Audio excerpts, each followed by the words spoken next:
இல்ல வரகு வட்ட வட்ட பாறையிலே வரகரிசி தீட்டையிலே சொந்தமுள்ள அத்தை மகளே டக்கு முக்கிடுக்குத்தாலும் நீங்க சோறு கேட்டு நிக்கலாமா டக்கு முக்கிடுக்குத்தாலும் அவன் பாடுறான்.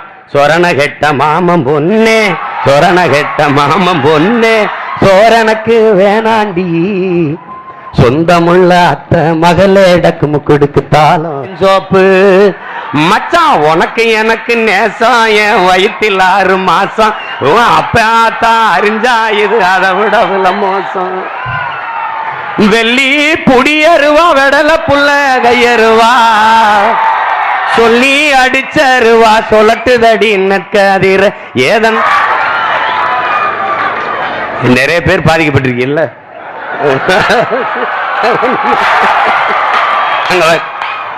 என் தங்கச்சி ஒண்ணு அவ்வளவு மகிழ்ச்சி அடையுது. கிட்டாரை வச்சுக்கிட்டு ஏதோ பாடிட்டு இருப்பாங்க. அது இல்ல, நீ எத்தனை இசை அடி ராஜா, நீ பறை ஒரு தடவை அடிச்சு பாரு ராஜா என்கிட்ட கேட்பான். என்கிட்ட எல்லாரும் எப்படி கேட்பாங்கன்னா, சீமான் நீங்க எப்படி தமிழர்களை கண்டுபிடிப்பீங்க அப்படின்னு. நிறைய கூட்டமா இருக்கிற இடத்துல பறை எடுத்து அடி. எவன் தன்னை அறியாம தனியா ஆடுறானோ அவனெல்லாம் ஏன் ஆளு. ஏன்னா என் மரபணுக்குள்ளது ஊறி இருக்குது. என் பரம்பரை இசை பறை இசை. அது சாதி பறை அல்ல என் அன்பு பிள்ளைகளே, அது ஆதி பறை. அதனால ஆதி தமிழ் பறையடா, அதை அடித்து பகை முகத்தில் அறையடா என்கிற முழக்கத்தை முன்வைக்கிறோம். செத்து போறான் ஒருத்தன், மருத்துவர் கைவிட்டாரு செத்துட்டான்ட்டு. கடைசியா ஒரு மருத்துவம் எங்க பரம்பரை எங்க பாட்ட முப்பாட்ட வச்சு கடைசி மருத்துவம் செத்து போயிட்டான். டாக்டர் கைவிட்டு போயிட்டாரு, பல்சலாம் இல்லையா போயிட்டான் அப்படின்னு. ஆனாலும் ஒரு நம்பிக்கை, அடிச்சு நான் என்ன தவில வச்சு அடிப்பான் பாருங்க, பணத்துக்கு பக்கத்துல அடிச்சு பார்ப்பான். நாதஸ்வரத்தை ஊச்சி அடிச்சு பார்ப்பான். எப்படி கடைசியாக அந்த உடம்பில் ஒரு துளி உயிர் இருந்தால் கூட முறுக்கேறி எந்திரிச்சுவா அப்படின்னு. அந்த இசை, அந்த இசைக்கு அவ்வளவு வலிமை வல்லமை உண்டு. அதுதான் கடைசி மருத்துவம். அதுல எந்திரிக்கலைன்னா புதைச்சிடறா முடிஞ்சிடா, கடைசி மருத்துவம். இதனால நம் முன்னோர்கள் விளையாட்டா எதையும் செய்யல, எல்லாத்தையும் பகுத்து வகுத்து வச்சிருக்காங்க. நீங்க நுட்பமா பாருங்க. நானே இதெல்லாம் விமர்சிச்சேன். காக்கைக்கு சோறு வைக்கிறதெல்லாம், காக்கைக்கு சோறு வைக்கிறது வேடிக்கை இல்ல. ஆதிகளில் காடுகளில் வாழும் போது குழு குழுவா நின்று கூட்டம் கூட்டமா நம்ம சமைச்சு சாப்பிட்டுருக்கோம். அப்ப காடுகள்ல இருந்து சாப்பிடும் சமைக்கும் போது பூச்சியோ வண்டோ ஏதோ ஒண்ணு விழுந்திருக்கலாம். அப்ப அது உணவு நஞ்சா இருக்கலாம். அது நஞ்சா இருக்கா இல்லையான்னு தெரிந்துக்கிற காக்கைக்கு முதல்ல சோற வச்சான். அது சாப்பிட்டு சாகாம பறந்துருச்சுன்னா சாப்பிட்டான். அந்த பழக்கம் இன்று வரை தொடருது. பாம்புக்கு பால் ஊத்துறான், அவனுக்கு தெரியும் பாம்பு பால் ஊட்டி இனம் இல்லைன்னு. பாலை குடிக்காது. பாம்புக்கு பால் ஊட்டி இனம் இல்ல, பாம்பு மார்பு இல்ல, அது பால் ஊட்டி இனம் இல்ல, உலகத்துக்கே தெரியும். ஆனாலும் ஊத்துனான் புத்துல போய். பாம்பு பால் குடிச்சுன்னா ஒவ்வாமையில செத்து போகும். ஆனா ஏன் ஊத்துனா? பாம்பு கணக்கில்லாத இனப்பெருக்கத்தை செய்யும். அப்புறம் நாடெங்கிலும் வெறும் தெருவெங்கு வெறும் பாம்பாத்தான் இலையும். அப்ப என்ன செய்யறான்? அங்க உள்ளே இருக்கிற பாம்பு தன் இனப்பெருக்கத்திற்காக அது ஒரு என்ன சொல்லுது, ஒரு சமிக்கை செய்து ஒரு வாசனையை வெளியில பரப்புது. அப்ப எங்கிருந்தாலும் ஆண் பாம்போ பெண் பாம்போ அந்த புத்தை நோக்கி வந்துருது. அதை வரவிடாமல் தடுப்பதற்கு, அது வெளியிடுகிற அந்த வாசனை இதை வெளியில போடாம தடுப்பதற்கு இந்த பாலின் வாசனை பயன்படுது. அதனால மேல புத்துல பாலம் ஊத்திடுறான். இந்த பாலை ஊத்துனவனே இந்த பாலின் வாடை இந்த பாம்புக்கு இங்க பாம்பு இருக்குங்கிற தகவலை கடத்தாம நிறுத்திடுது. எல்லாமே அறிவியல். ஒரு புலி செத்து போயிடுச்சுன்னா 25,000 பேருக்கான குடிநீர் தடுக்கப்படுதுங்கிறான், கிடைத்தது நிறுத்தப்படுதுங்கிறான். புலிக்கு இந்த 25,000 பேருக்கான குடிநீருக்கு என்ன சம்பந்தம்? என்ன சம்பந்தம் இருக்கு? மலை முகடுகளில் அடர்ந்து உயர்ந்து இருக்கிற காடுகள் தான் மேகத்தை அறுவடை செய்து நீராவியாகி போற மேகம் எங்க குளிர்ச்சியா இருக்குதோ அங்கே மழை கொட்டும். எங்க குளிர்ச்சி இருக்குது? மலை முகடுகளில் உயர்ந்த அடர்ந்து இருக்கிற காடுகள் தான் குழுகுழு என்று இருக்குது. எனவே மேகத்தை அறுவடை செய்கிற ஆற்றலை அந்த மரங்கள் தான் பெற்றிருக்குது. அந்த மரங்கள் பூமிக்கு மேகத்தை மழையை கொண்டு வருது. உடனே உருண்டு கீழே வரவிடாம தடுப்பது சோலை காடுகள், புற்கள் அப்படி நிறுத்திக்கிறது.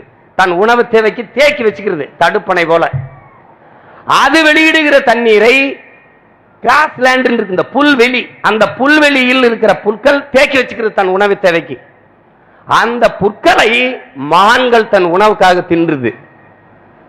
மான்கள் தன் உணவுக்காக புற்களை தின்றால் அந்த இடத்துல நீர்த்தேக்கம் குறையுது. மான்கள் புல்லை திங்க விடாமல் மானை புலி வேட்டையாடி தின்றால் அங்க நீர் நின்றுது. அப்ப ஒரு புலி 20,000 பேருக்கான தண்ணீரை பாதுகாக்குது என்பதை நாம் புரிஞ்சுக்கணும். இந்த உயிரியல் உண்மையை நாம் கற்கணும். இதுதான் கல்வி. விவேகானந்தர் சொல்றார், கல்வி என்பது ஒவ்வொரு மனிதனுக்குள்ளும் இருக்கிற தனித்த ஆற்றலை கண்டுணர்ந்து வெளிக்கொணர்வதுதான் கல்விங்கிறது. அப்படிப்பட்ட கல்வி நமக்கு இருக்கா? அதை நம்ம கேள்வி எழுப்பி பார்க்கணும். உலகத்தில் புனிதமானது இரண்டே இரண்டு தான் என் அன்பிற்குரிய தம்பி தங்கைகளே. ஒன்று தாயின் கருவறை, இன்னொன்று வகுப்பறை. இது இரண்டு தான் உலகத்திலே புனிதமானது. ஒரு நாட்டின் எதிர்காலத்தை அந்த நாட்டின் வகுப்பறைகள் தான் தீர்மானிக்கின்றன. தாய் குழந்தைக்கு உலகத்தை காட்டுகிறார். இதான் உலகம். ஆசிரியர் பெருமக்கள் இந்த குழந்தையை உலகத்துக்கு காட்டுகிறார். இவன் அறிஞன், இவன் சிறந்த விளையாட்டு வீரன், இவன் பாடகன், இவன் ஓவியன் என்று ஆசிரியர் பெருமக்கள் தான் குழந்தையை, இந்த பிள்ளையை உலகத்துக்கு காட்டுகிறார்கள். எனவேதான் இது இரண்டும் புனிதமாக போற்றப்படுகிறது. இதை நன்கு நாம் விளங்கிக் கொள்ள வேண்டும். எழுத்தறிவித்தவன் இறைவன் என்கிறாள் அறிவு மூதாட்டி அவ்வை பெருமகள்.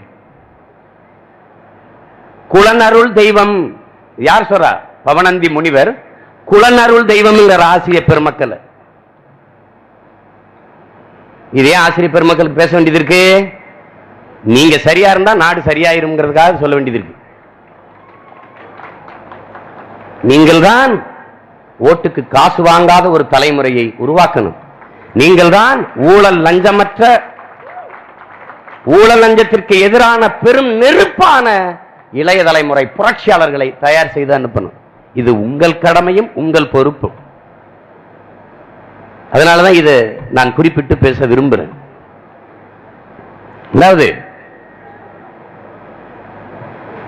நீங்க பாருங்க, மாவீரன் அலெக்சாண்டர் சொல்லுகிறான், என் அன்பு தம்பி தங்கைகளே, நான் வாழ்வதற்கு என் பெற்றோருக்கு கடமைப்பட்டிருக்கிறேன், நன்றி கடன் பட்டிருக்கிறேன்.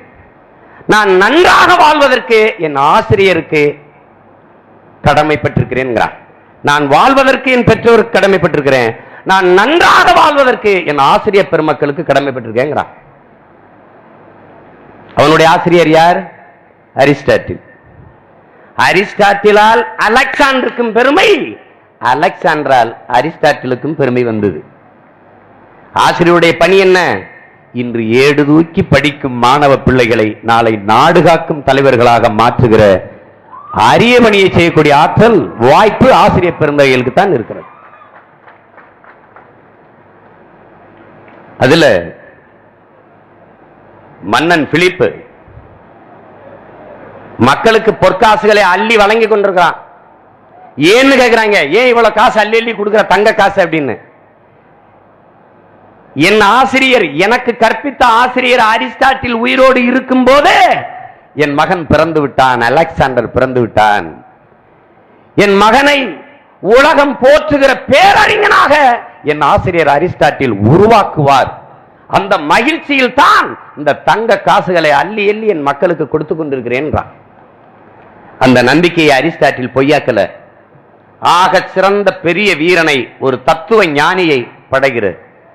உங்களுக்கு தெரியும், அலெக்சாண்டர் உலக பெரிய வல்லாதிக்கத்தை நிறுவிய மா மன்னன். ஆனால் பெரும் வீரன் மட்டுமல்ல, அவன் உலகத்திற்கு பெருந்தத்துவத்தை கற்பித்து கொடுத்துட்டு போன மகான். என் அன்பிற்குரிய தம்பி தங்கைகளே, அலெக்சாண்டர் அவனே நம்பிக்கைக்கான நேர் வடிவமாக இருக்கான். போரில் பல வெற்றிகளை பெற்றான். எல்லா செல்வங்களையும் தன் நண்பர்களுக்கு பிரித்து கொடுத்துறான். வெறுங்கையோட நிற்கிறான். நண்பர்கள் கேட்கிறாங்க, அலெக்சாண்டர், எல்லா வெற்றிகளையும் எல்லா பொருள்களையும் எங்களுக்கு தந்து விட்டாய், உன்னிடத்தில் என்ன இருக்கிறது உனக்கென்று என்று வேகமாக ஓடி குதிரையிலே ஏறி நின்று வானத்தை நோக்கி வாளை உயர்த்தி சொல்கிறான், என்னிடத்தில் நம்பிக்கை இருக்கிறது என்று.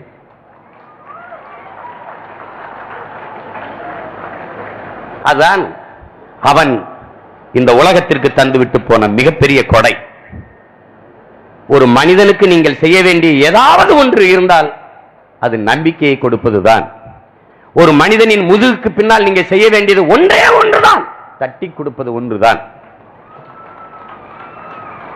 அதே அலெக்சாண்டர், நான் இறுதியில் நோய்வாய்ப்பட்டு இறந்து போனால் என்னை தலை சிறந்த மருத்துவர்கள் தான் என் உயிரற்ற உடலை சுமந்து செல்ல வேண்டும் என்கிறார். அதற்கு காரணம் என்ன? அதற்கு காரணம் என்ன? ஏன் தலை சிறந்த மருத்துவர்கள் என் உடலை சுமந்து செல்ல வேண்டும்? தலை சிறந்த மருத்துவர்களால் கூட என் இறப்பை தடுக்க முடியவில்லை என்பது இந்த உலகத்திற்கு படிப்பினையாக இருக்க வேண்டும். என் சவப்பெட்டிக்குள் ஒரு ஓட்டையை போட்டு, இருபக்கம் ஓட்டை போட்டு என் இரண்டு கைகளையும் வெளியில் தெரிவது போல வைத்து என்னை தூக்கி செல்ல வேண்டும் என்கிறார். அதற்கு காரணம் என்ன? உலகத்தையே வென்ற மாபெரும் வீரன் அலெக்சாண்டர் தன் இறுதி பயணத்தில் எதையும் எடுத்து செல்லவில்லை என்பதை காட்ட வேண்டும் என்பதற்காக. இந்த அலெக்சாண்டரை உருவாக்கிய ஆசிரியன் அரிஸ்டாட்டில் என்பதை நாம் புரிந்து கொள்ளணும். அந்த அரிஸ்டாட்டில் நமக்கு கற்பிக்கிறான், அரசியல் வேண்டாம் என்று நீ விலகி நிற்கலாம், ஆனால் அரசியல் உன்னை விட்டு ஒருபோதும் விலகாது என்று கற்பிக்கிறார். என் அன்பிற்குரியவர்களே, என் அருமை தம்பி தங்கைகளே, அரசியலில் அறிவியலை கொண்டு வந்தவன் சாக்ரட்டிஸ். மன்னராட்சிகளிலிருந்து குடியாட்சியை, மக்களாட்சியை உலகத்திற்கு கொண்டு வந்தவன் சாக்ரட்டிஸின் மாணவன் பிளாட்டோ. இன்றைக்கு இருக்கிற அரசியலமைப்பு முறையை உலகத்திற்கு அமைவதற்கு அடிகோலியவன் அரிஸ்டாட்டில். சாக்ரட்டிஸின் மாணவன் பிளாட்டோ, பிளாட்டோவின் மாணவன் அரிஸ்டாட்டில், அரிஸ்டாட்டின் மாணவன் அலெக்சாண்டர். ஆசிரியர்களின் பெருமைக்கு சான்று.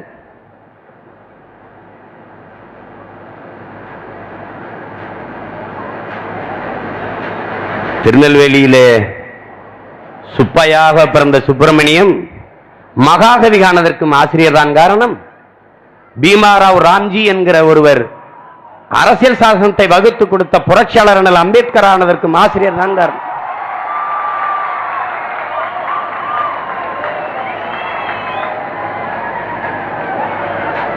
இந்திய பெருநிலத்திலே அறிவு ஆசானாக போற்றப்படுகிற அம்பேத்கர் அவர்கள் 64,000 புத்தகங்களை படித்த ஒரு மேதை. ஐயா இறை என்பவர்கள் பயணம் என்கிற தன் நூலிலே சீன பழமொழி ஒன்றை, பொன்மொழி ஒன்றை பொறித்திருக்கிறார்கள். ஒரு மனிதன் தன் வாழ்நாளில் 10,000 கிலோமீட்டர் நடந்திருக்க வேண்டும், பயணம் செய்திருக்க வேண்டும், 10,000 புத்தகங்கள் படித்திருக்க வேண்டும். ஆனால் 64,000 புத்தகங்களை படித்த ஒரே மனிதன் இந்திய பெருநிலத்தில் புரட்சியாளர் அம்பேத்கர் என்பதை நாம் புரிந்து கொள்ள வேண்டும். அவர் நமக்கு கற்பிக்கிறார். என் அன்பு தம்பி தங்கைகளே, அறிவை தேடி ஓடுங்கள், நாளைய வரலாறு உங்கள் நிழலை தேடி ஓடி வரும் என்று கற்பிக்கிறார்.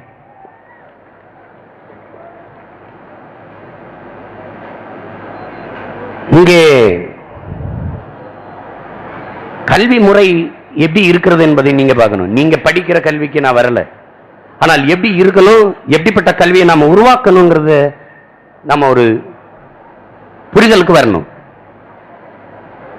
கல்வி நிறுவனங்கள் வணிக நிறுவனங்களாக, வியாபார மையங்களாக இருக்கக்கூடாது. லாப நோக்கில் இயங்குகிற ஒன்றாக இருக்கக்கூடாது. அது சேவை செய்கிற ஒரு தொண்டு அமைப்பை போல இயங்க வேண்டும் என்கிறார். தகவல்களை திணிக்கும் மையமாக, வேலை வாய்ப்பை பெற்றுக் கொடுக்கிற ஒரு நிறுவனமாக கல்வி நிறுவனங்கள் இருக்கக்கூடாது. அது வாழ்வியல் நன்னெறியை போதிக்கிற ஒரு பண்பாட்டை கற்பிக்கிற பயிலகமாக கல்வி நிறுவனங்கள் இருக்க வேண்டும். இல்லை என்றால் சமூக உணர்வற்ற, போர்க்குணமற்ற, தன்னலம் சார்ந்த ஒரு தலைமுறையைத்தான் இந்த கல்வி முறை உருவாக்கும் என்கிறார். அதான் இன்னைக்கு நடந்துகிட்டு இருக்கு. அநீதியை கண்டு எதிர்க்க துணிவில்லை, நமக்கு அதுக்கு பிரச்சனை, நமக்கு அதுக்கு வம்பு என்று ஒதுங்கி போகிற ஒரு பெருங்கூட்டம். அநீதியை எதிர்க்க துணிவில்லாதவன் அதை சகித்துக் கொள்கிறான். தொடர்ச்சியாக சகித்துக் கொள்கிறவன் அடிமையாகிறான். இதான் அடிமைக்கான அடிப்படை விதியாக இருக்கிறது. உலகத்தில் எங்கு அநீதி நடக்கிறதோ, அநியாயம் நடக்கிறதோ, அதை கண்டு சகித்துக் கொண்டு இருக்க முடியாமல் நீ கோபப்படுவாயானால் நீயும் என் தோழனே என்கிறான் புரட்சியாளன் சேகுவேரா. இங்க அப்படி இல்லை. நமக்கு அதுக்கு பிரச்சனை, நமக்கு அதுக்கு வம்பு. தன் வீட்டு கூரை எரியாத வரை எவனும் இங்க தண்ணி எடுத்துக்கிட்டு வர தயாரா இல்ல. மூணாவது வீடுதானே எரியுது என்று கதவை சாத்தி கொண்டு படுக்க போகிறான். அடுத்த 3வது நிமிடத்தில் அவன் வீடு எரிந்து சாம்பலாகும் என்கிற சிந்தனை எவனுக்கும் இல்லை. இந்த பிரச்சனை இதுதான் என் உடன் பிறந்தார்களே. இது ஒரு உளவியல் நோய்.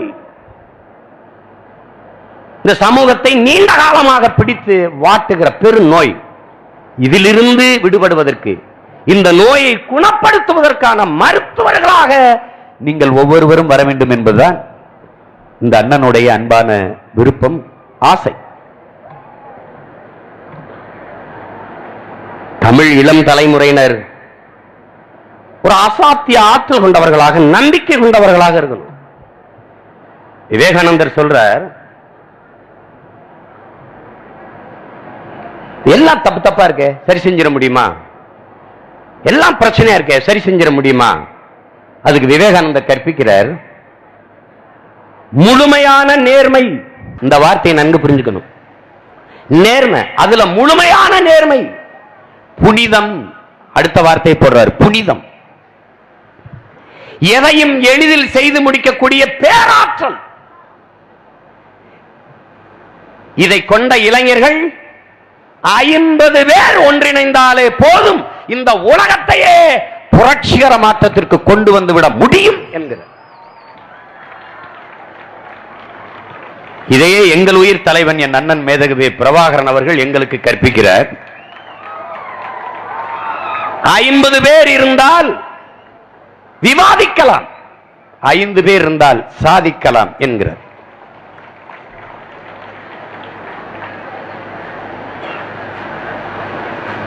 இளைய புரட்சியாளர்கள், இன்னிலும் இளைய தம்பி தங்கைகள், இந்த மண்ணை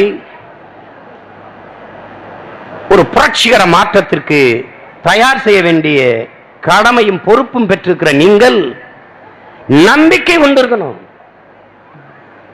நம்மால முடியுமா, இதெல்லாம் நடக்குமா, இதெல்லாம் ஆகிறதா என்று எண்ணத்தை கண்ணையை போல சிந்தித்துக் கொண்டிருக்கிறது சரியா வராது. எண்ணத்தை கண்ணையன்னா அவர் பேர் ஏன், அவர் பேர் கண்ணையா, எண்ணத்தை கண்ணையா ஏன் வந்துச்சு? சட்டமுறைன்னு ஒரு படத்துல வாங்க அவனை போய் பிடிச்சிருவோம், எண்ணத்தை பிடிச்சு எண்ணத்தை போய், ஒரு விரக்தி மனப்பான்மையில் அந்த வார்த்தையை அடிக்கடி பயன்படுத்திக் கொண்டே இருப்பார். எண்ணத்தை சாப்பிட்டு எண்ணத்தை படுத்து இப்படியே பேசிக்கொண்டிருப்பார். அதுதான் அந்த சோம்பலுக்கான அடையாளம். ஒரு கவிஞன் எழுதுறான்ல, உன் சோம்பலை உதறி தள்ளினால் உன் சாம்பலும் சரித்திரம் படைக்கும். படுத்து கிடந்தால் பகலும் கூட இரவுதான், எழுந்து நடந்தால் எல்லா திசையும் கிழக்குதான். எத்தனை உயரம் இமயமலை, அதில் இன்னொரு சிகரம் உனது தலை. எப்படி பாடுறான் பாருங்க, எத்தனை உயரம் இமயமலை, அதில் இன்னொரு சிகரம் உனது தலை. எத்தனை ஞானியர் பிறந்த தலை, நீ இவர்களை விஞ்சிட ஏது தடை என்று பாடுறான் கவிஞர் தாரா பாரதி. வெறுங்கை என்பது மூடத்தனம், விரல்கள் 10 மூலதனம், கருங்கல் பாறையும் உருண்டு வரும், நம் கைகளில் பூமி சுழன்று வரும். இந்த நம்பிக்கை கொண்டு பணம், பதவி, புகழ், போதை, திரை கவர்ச்சி எதுவும் அண்டாத பெரும் நெருப்பாக என் தம்பி தங்கைகள் நீங்கள் வளர்ந்து வரணுங்கிறதான் என்னுடைய விருப்பம்.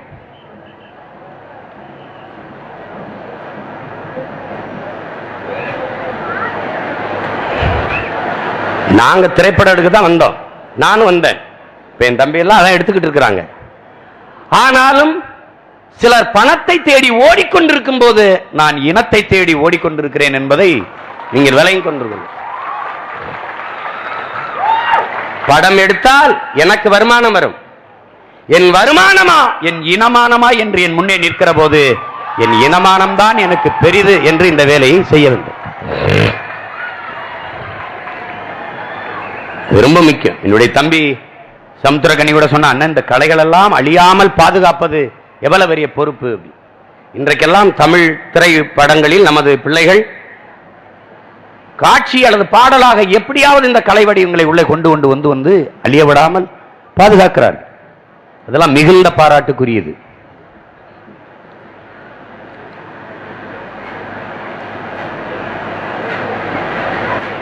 நான் செய்யற வேலை, எங்க அப்பா பாரதி ராஜா என்னை கேட்கிறாங்க, எப்படிடா மகனே உனக்கு தூக்க வருது? கதை சொல்லும் போது இந்த கதைகளை எல்லாம் வைத்துக் கொண்டு எப்படி இந்த வேலையை உன்னால செய்ய முடியுது? வழி இல்லை, வேற வழி இல்லை. விட்டுட்டு போனா ஒண்ணும் இல்லை, யாரும் இல்லை, கேட்க ஆள் இல்லை. ஒரு இடத்துல போராட்டம்னா சீமான கூப்பிட்டுங்கிறான். இந்த வரலாற்று ஆசிரியர் ஐயா ஜெயராமன் அவர்கள் சிறை கம்பியலுக்குள்ளே என்ன செய்துட்டாரு? அவர் செய்த பிழை என்ன? என் தாய் நிலத்தின் வளத்தை கொள்ளையடிக்காதீர்கள். நாங்க என்ன கேட்கிறோம்? என் தாயின் மாறில் பால் குடியுங்கள், ஆனால் மாறை அறுத்து ரத்தம் குடிக்காதீர்கள் உலகத்திலே என்று தான் கெஞ்சிரோம். இதே ஹைட்ரோ கார்பன், இதே மீத்தேனியத்தின் மக்கிய மரக்கழிவிலே, அழுகிய காய்கறி கழிவிலே, மாட்டு ஆட்டு சாணத்திலே எடுக்க முடியும் என்கிற போது ஏன் என் பூமி தாயின் ஈரக்குலையை அறுக்கிறீர்கள், இதயத்தை நசுக்கிறீர்கள், நொறுக்குகிறீர்கள்? எதற்காக என்கிறதான் நான் கேட்கிறோம். இதே சிங்கப்பூர் ஹைட்ரோ கார்பன் மீத்தேன் எடுக்கலையா? மக்கிய மரக்கழிவிலிருந்து தனக்கு வேண்டிய ஹைட்ரோ கார்பன் மீத்தேன் எடுத்துக் கொள்ளலையா? எதற்காக?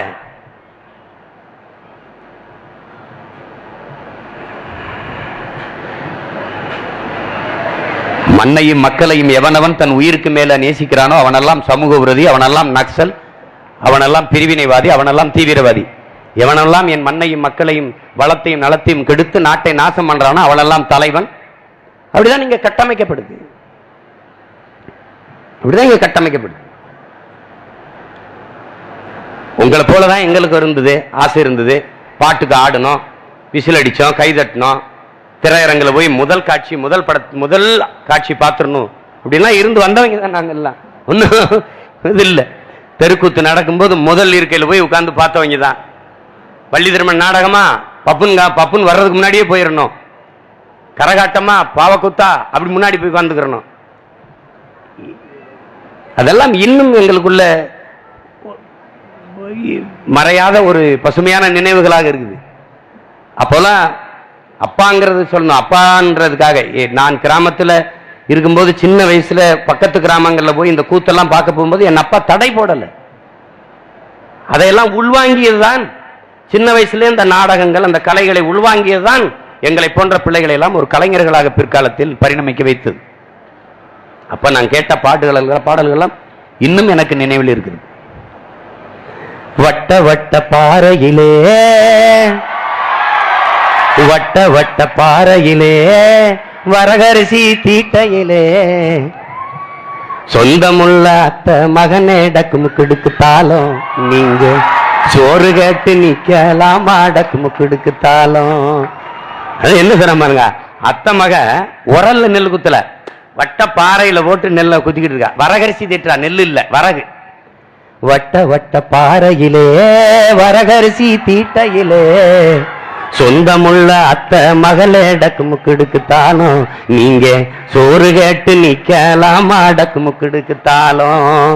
அவன் பாடுறான், சொரண கெட்ட மாமம் பொண்ணே, சொரண கெட்ட மாமம் பொண்ணே, சோரனுக்கு வேணாண்டி, சொந்தமுள்ள அத்தை மகளே டக்கு முக்குடுக்கு தாளம் உன்னோட சொல்லு மட்டும் போது மடி டக்கு முக்குடுக்கு தாளம். இதை தாண்டிய கிராமிய இலக்கியங்கள் எங்க இருக்கு? எங்க இருக்கு? கெண்ட காலலகி கிறங்க வைக்கி மேலழகி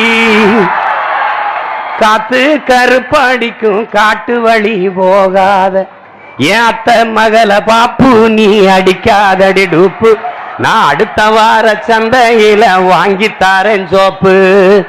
மச்சான் உனக்கு எனக்கு நேசம் என் வயிற்றில் 6 மாசம் அப்பதான் அறிஞ்சா இது அதை விட மோசம்.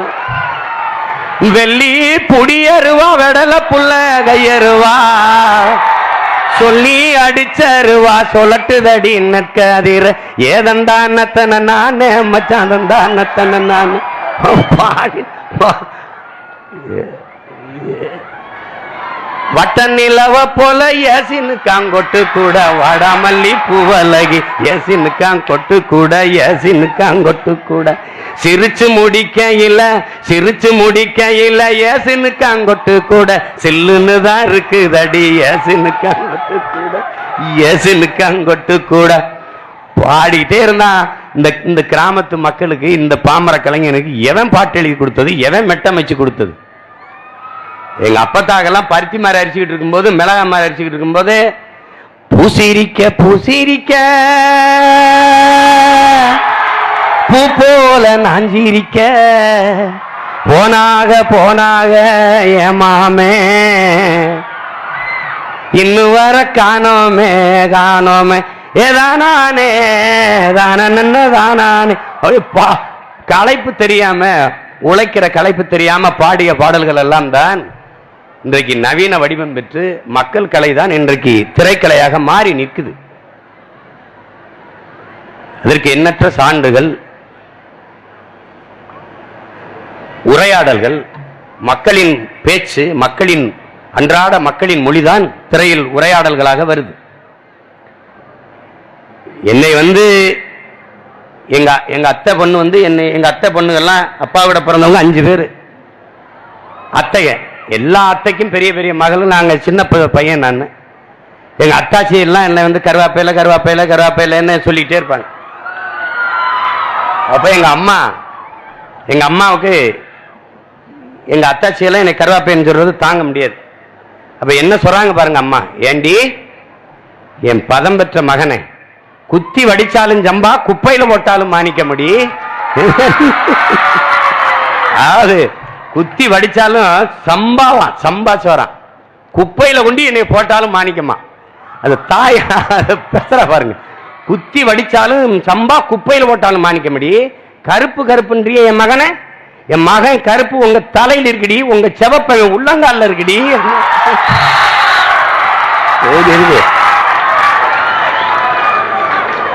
நிறைய பேர் பாதிக்கப்பட்டிருக்கீல்ல.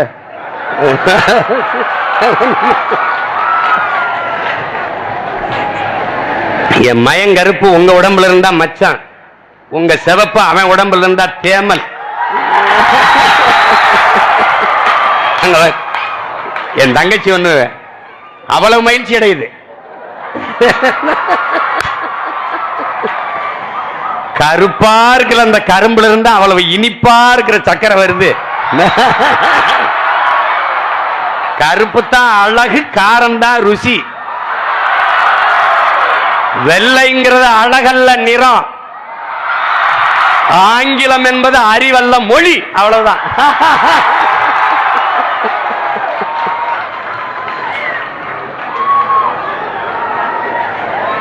இனிமே கருப்புன்னா ஆமா நாங்க கருப்பு என்ன? கருப்பு என்பது என் அன்பு தம்பி தங்கைகளை தெய்வத்தின் நிறம், வெள்ளை என்பது பிசாசின் நிறம். எவனாவது நம்ம கோயிலுக்கு போ, நம்ம சாமி எதையாவது பாரு, வெள்ளையா இருந்தா என்னை வந்து கேளு, எல்லாம் கண்ணங்கண்ணே இருக்கான். அவனுடைய நேரடி வாரிசுகள் நம்ம. சாமியே கருப்பனை சாமி.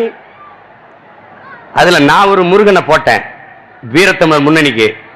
எல்லாம் திட்டினா வெள்ளையா இருந்துட்டு, என் தாத்தன் என் பாட்டை எப்படா வெள்ளையா இருப்பான், என்னடா புடிச்சு வச்ச கொலக்கட்ட மாதிரி ஆக்கிட்டீங்களாடா அவரை. அவர் எங்காவது கருப்பா தான் இருப்பான். அதனால கருப்பா இருக்கனால நாளையில இருந்து நிமிந்து நடக்கிற அப்படி போற.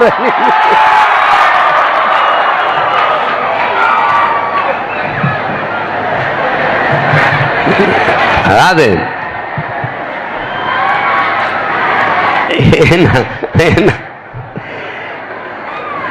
எனது அன்பு தம்பி தங்கைகளுக்கு சொல்லுவேன்,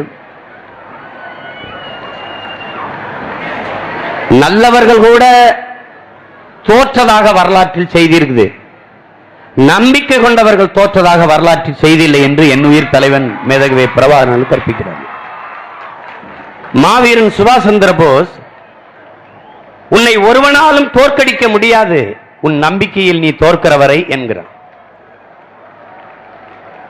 அந்த நம்பிக்கையை மட்டும் நீங்கள் இழந்து விடக்கூடாது. நம்பிக்கை இல்லாதவன் காலால் நடப்பதற்கு பதிலாக தலையால் நடப்பவனுக்கு ஒப்பாவன்கிறார். எமர்சன் என்ன சொல்றான்? காலால் நடக்காமல் தலையால் நடப்பவன் தான் நம்பிக்கையற்றவன் சொல்றான். நம்பிக்கை அவ்வளவு முக்கியம். வெற்றிக்கு 4 தான் தேவைப்படுகிறது நண்பிற்குரிய தம்பி தங்கைகளே. உறுதியான முடிவு, விடாமுயற்சி, கடுமையான உழைப்பு, நம்பிக்கை. இந்த 4 தான் வெற்றிக்கான அடித்தளம் என்பதை என் தம்பி தங்கைகள் புரிந்து கொள்ளணும். ஒரு இலக்கை நீங்கள் தீர்மானியுங்கள், அதையே உங்கள் வாழ்க்கையாக்குங்கிறான். என்ன சொல்றா? உங்க ஒரு இலக்கை நீ தீர்மானிச்சுக்க, அதையே உன் வாழ்க்கையாக்கு, அதன் வழியே நீ நடந்து வா. உன்னுடைய மூளை, உன்னுடைய தசை, உன்னுடைய நரம்பு, உன்னுடைய எலும்பு எல்லாவற்றிலும் அதுவாகவே இருக்கட்டும். அதுதான் உன்னை வெற்றிக்கு அழைத்து செல்லும் என்கிறான் வீரத்துறவி விவேகானந்தர். இதை நீங்க கவனத்தில் வச்சுக்கணும்.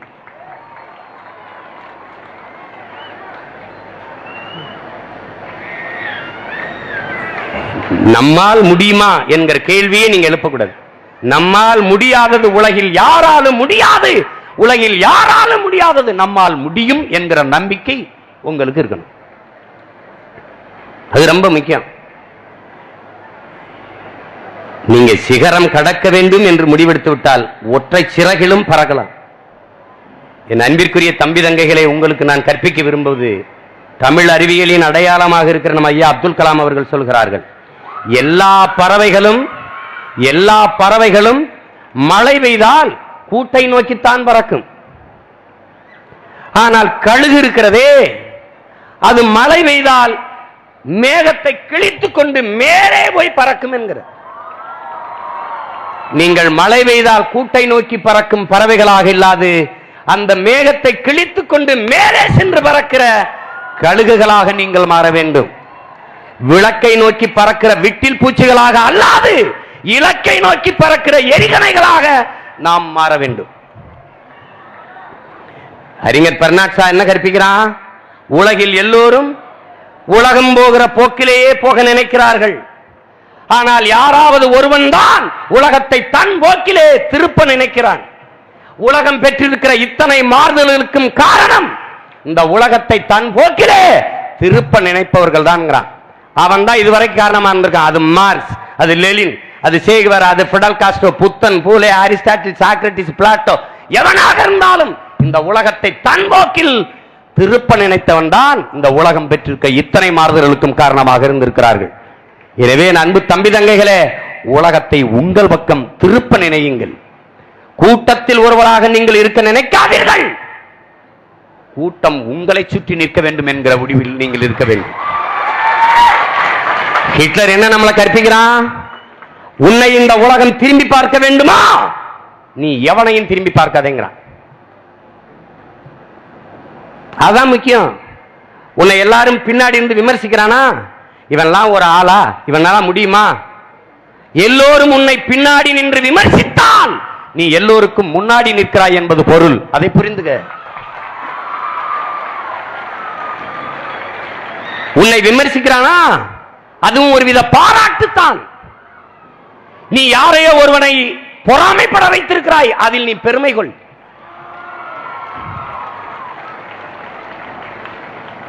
விமர்சனத்தை நீ உரமாக்கு, உன் லட்சியத்தில் அதை மரமாக்கு.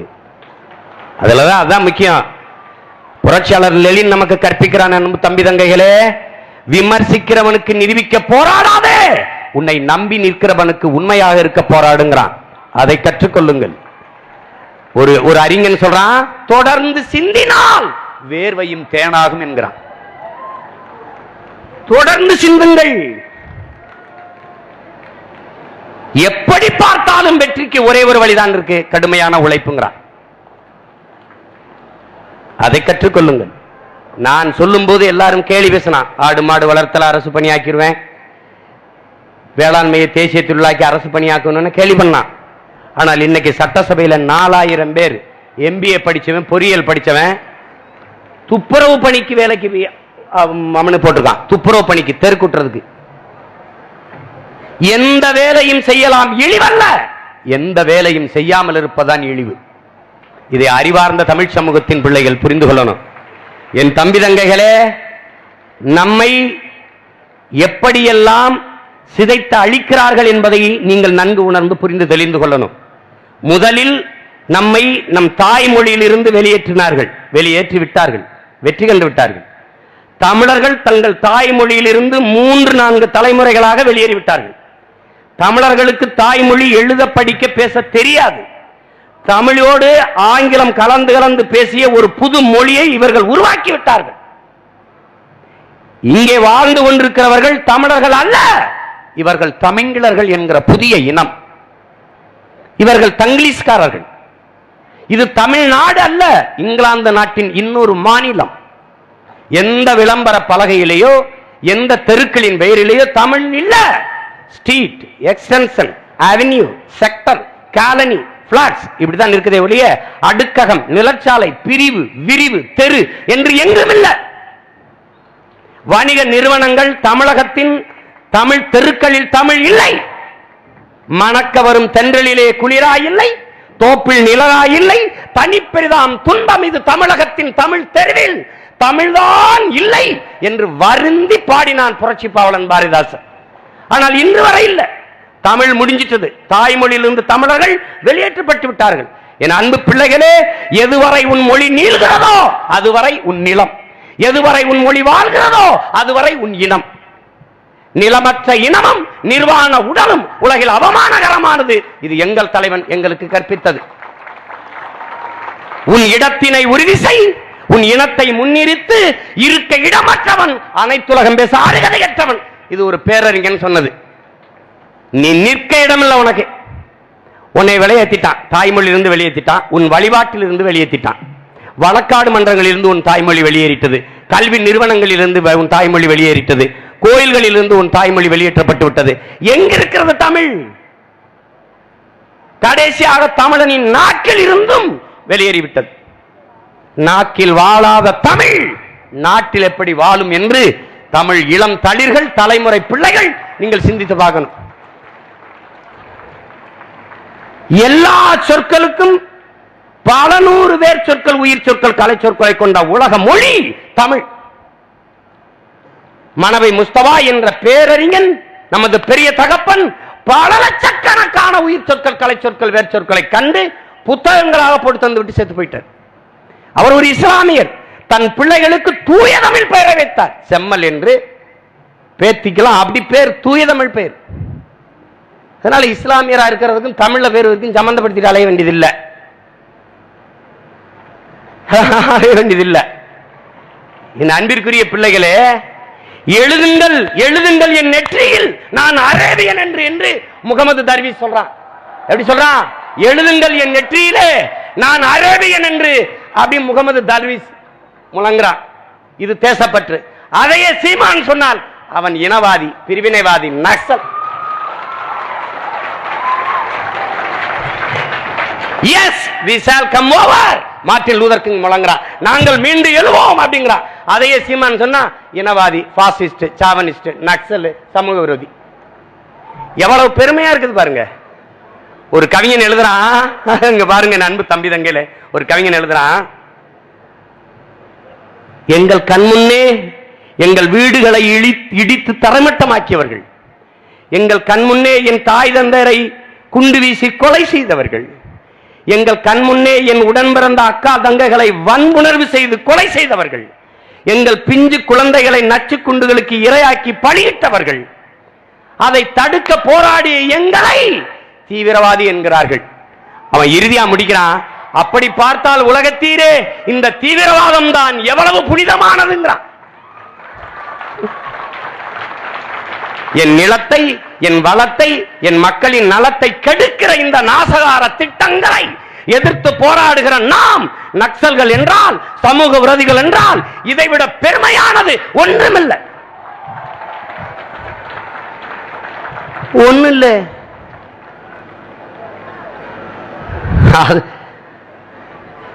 நீங்க ஒன்றொன்றா பிறங்கணும். முதல்ல மொழியிலிருந்து வெளியேற்றி, பிறகு உன் வரலாற்றில் இருந்து உன்னை வெளியேற்றுறது. வரலாற்றில் இருந்து இங்க பாருங்க என் தம்பி தங்கைகளே, வேற இழந்த மரமும் வரலாற்றை இழந்த இனமும் வாழாது. வேற இழந்த மரம் எப்படி வாழாதோ அப்படி வரலாற்றை மறந்த இனம் வாழாது. நீ யார் என்பதை அடையாளம் காட்டக்கூடியதே உன் வரலாறு தான். சீமான் என்பவன் சீமான் அல்ல, அவன் மூதாதைகளின் எச்சம். என் முகம் எப்படி இருப்பதற்கு, என் நிறம் எப்படி இருப்பதற்கு, என் கை எப்படி இருப்பதற்கு, என் கால் எப்படி இருப்பதற்கு, என் கோபம் எப்படி இருப்பதற்கு காரணம் என் மூதாதையர்கள் விட்டு விட்டு சென்ற எச்சம் மிச்சம் என்பதை அறிவார்ந்த தமிழ் சமூகத்தின் தம்பி தங்கையில் புரிந்து கொள்ளணும். நான் என்றால் நான் இல்ல, நீ என்றால் நீ இல்ல, வரலாற்றின் தொடர்ச்சி. அதை விளங்கணும். ஹிட்லர் சொல்றான், என்னை உருவாக்கியதை என் நாட்டு வரலாறு தான். வீழ்ந்து விட்ட ஒரு தேசிய இனம் வரலாற்றில் இருந்தான் மீளெழுச்சி உண்டாகணும், உயிர் பெற்றாகணும். வெட்டி வீழ்த்தப்பட்ட மரத்தின் வேரில் இருந்து எப்படி மொத்தமாக தளர்க்குமோ துளிர்க்குமோ அப்படி வீழ்ந்து விட்ட ஒரு தேசிய இனம் அப்படி மொத்தமாக தலைப்பதற்கு இருக்கிற வாய்ப்பு வரலாற்றின் வேரில் இருந்துதான் துளிர்க்கணும். அது வரலாற்றிலிருந்து உன்னை வெளியேற்றிட்டான். உனக்கு எந்த பெருமையும் அவன் தர தயாரா இல்ல.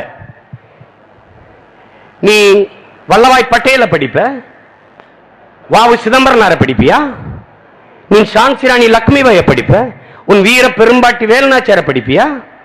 ஏன்னா நீ படிச்சினா உன் இன முன்னோர்களின் வரலாற்றை நீ படிச்சினா நிமிர்ந்துருவ, இன பெருமை கொன்றுவ. இன பெருமை கொன்று விட்டால் இன உணர்வு கொன்றுவ, இன உணர்வு கொன்று விட்டால் ஒன்றாய் நின்றுவ, ஒன்றாய் நின்று விட்டால் எல்லாவற்றையும் வென்றெடுத்துருவ. இதான் பிரச்சனை.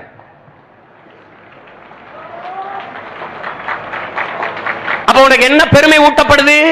மொழி பற்றி இனப்பற்று இல்லாது ஒழித்து, வரலாற்று பெருமைகள் அறவே உன்னை அடைய விடாமல் அழித்து, சாதி பெருமை மத பெருமையை உன் மண்டைக்குள்ள தள்ளிட்டான். இங்க எப்படி இருக்கு? சாதி மதம் சாராயம் பணம், இது நாலு தவிர வேற ஏதாவது இருக்கா? இல்ல. இது நாளையும் ஒழித்து நீ நேர்மையான உண்மையான அரசியலை கட்டமைத்து தூய ஆட்சியை நீ அமைக்கணும்னா எவ்வளவு பெரிய புரட்சிக்கு நீ தயாராகணும்னு நீ முடிவெடுத்துக்கணும். மதிப்புமிக்க நமது உரிமையை சில ரொட்டி தொண்டுகளுக்காக விற்பது என்பது அவமானகரமானது என்று அண்ணல் அம்பேத்கர் சொன்னது வெறும் வார்த்தை தானா? அது அர்த்தமற்ற சொற்களா? சொல்லுங்க. ஜனநாயகத்தில் மக்களுக்கு இருக்கிற கடைசி கருவியே வாக்குதான். ரொம்ப எளிய உதாரணம், நம்ம நோட்டை வாங்கிட்டு ஓட்ட வைக்கிறோம், அந்த ஓட்டை வாங்கிட்டு அவன் நாட்டை வைக்கிறான். That's all. எந்த இடத்துல நம்ம உரிமை வச்சிருக்கிறோம்? புரட்சியாளர் பகத்சிங் சொல்வது போல இது முழுக்க முழுக்க அநீதிகளால், வெளிப்படையான அநீதிகளால் கட்டமைக்கப்பட்ட சமூகம். உனக்கு நல்லா தெரியும் இவன் கொள்ளையடிக்கிறான்னு, உனக்கு நல்லா தெரியும் இங்க தவறு நடக்குதுன்னு, ஆனால் உன்னால் தடுக்க முடியாது. அதற்கு பேர்தான் வெளிப்படையாகவே அநீதிகளால் கட்டமைக்கப்பட்ட சமூகம். இதை முற்று முழுதாக மாற்றி படைப்பதற்கு பெயர்தான் புரட்சி என்கிறான் பகத்சிங். அந்த புரட்சிக்கு நீ தயாராகணும். 8 ஆண்டுகளுக்கு மேல நான் வந்து பேசுறேன். எத்தனையோ இளைஞர்கள் படிச்சுட்டு போறீங்க. நான் என்றால் சீமான் என்றால் சீமான் இல்ல, எனக்கு முன்னாடி எண்ணற்ற பெருமக்கள் வீசிய விதை, அதில் ஒரு விதை நானும் எண்ணற்ற விதைகளை வீசித்தான் பார்க்கிறேன். ஓசோ சொன்னது போல என் இரு கைகள் நிறைய விதைகள் விதைத்துக் கொண்டே இருக்கிறேன். முளைக்கிறது முளைக்கட்டுங்கிறான். எனக்கு கற்பித்த ஒரு அறிஞன் என்ன கற்பிக்கிறான், நீ ஏன் ஒவ்வொரு நாளையும் அறுவடைக்கான நாளாக கருதுகிறாய், ஒவ்வொரு நாளையும் விதைப்பதற்காக நாளாக கருதுன்றான். அறுப்பதற்கான கடமையை காலம் உனக்கிட்டு இருந்தால் நீ அறு, இல்லை என்றால் அடுத்த தலைமுறை அதை அறுக்கட்டும், ஆனால் விதைப்பதான் உன் வேலைங்கிறான். நான் விதைச்சுக்கிட்டே இருக்கேன். விதைப்பது என் வேலை, முளைப்பதும் முளைக்காததும் விதையின் வேலை. அது நீங்க தான் முடிவு செய்யணும். எப்படிப்பட்ட சூழலில் நாமும் நமது இனமும் இந்த நாடும் போய்கொண்டிருக்கிறோம், வாழ்ந்து கொண்டிருக்கிறோம் நீங்க சிந்திச்சு பார்க்கணும். வரலாற்றிலிருந்து உன்னை வெளியேற்றி, மொழியிலிருந்து வெளியேற்றி, உன் உழைப்பிலிருந்து உன்னை வெளியேற்றினான். 100 நாள் வேலை திட்டம்னு போட்டான், இலவசம்னு போட்டான், சோம்பி இருப்பதற்கு காசு கொடுத்தான், இலவசம்னு கொடுத்தான். இலவசம் என்ன, சுவிட்சர்லாந்தில் இலவசம் தரேன்னா ஒரு வேலைக்கும் பாதிய வீட்டிலே இருங்க, பல லட்சத்தை உங்க வங்கி கணக்கில் போடுறோம்னா மக்கள் என்ன சொல்லியிருப்பான் நீங்க நினைக்கிறீங்க? எங்கள் உழைக்காமல் எங்கள் உழைப்பில் இருந்து எங்களை வெளியேற்றி சோம்பி இருக்க வைத்து காசு கொடுத்து கெடுக்கலாம் நினைக்கிறாயா? வேண்டாம் என்றான். அவன் தான் குடிமகன். இங்க அப்படியா? அந்த தெருவில் மிக்சி கொடுத்துட்டு இந்த தெருவுக்கு கொடுக்கலன்னு தெருவில் இறங்கி போராடுற போராட்டத்தை தான் நான் பார்க்கிறேனே ஒழிய, அந்த தெருவில் 400 ரூபாய் ஓட்டு கொடுத்துட்டு இந்த தெருவில் 200 ரூபாய் தான் கொடுத்திருக்கீங்க ஏன் அப்படின்னு. எப்படிப்பட்ட புரட்சி, எப்படிப்பட்ட போராட்டங்கள், எப்படிப்பட்ட போராட்டம். திரையரங்க வாசலில் பிடித்த நடிகரின் படத்துக்கு அனுமதி சீட்டு கிடைக்கவில்லை என்ற போராட்டம். பிடித்த நடிகருடைய படம் ஒரு காட்சி தாமதாக வந்ததுக்காக தீக்குளிச்சது. எவ்வளவு பெரிய புரட்சி, எவ்வளவு பெரிய புரட்சி.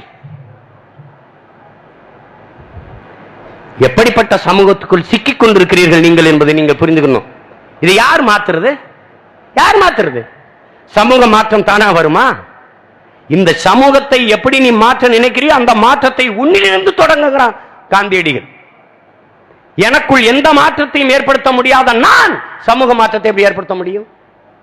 எப்படி ஏற்படுத்த முடியும்?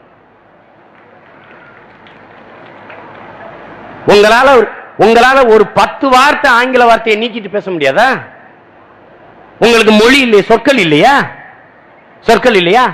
இந்த ஒலி வாங்கி மைக்கு, இதுக்கு உங்களுக்கு சொற்கள் இல்ல, ஒலி வாங்கி இருக்கு. இது ஸ்பீக்கர், இதுக்கு சொல்ல ஒலி பெருக்கி இருக்கு. இது குழல் விளக்கு இருக்கு, அந்த டியூப் லைட்டுக்கு குழல் விளக்கு இருக்குது.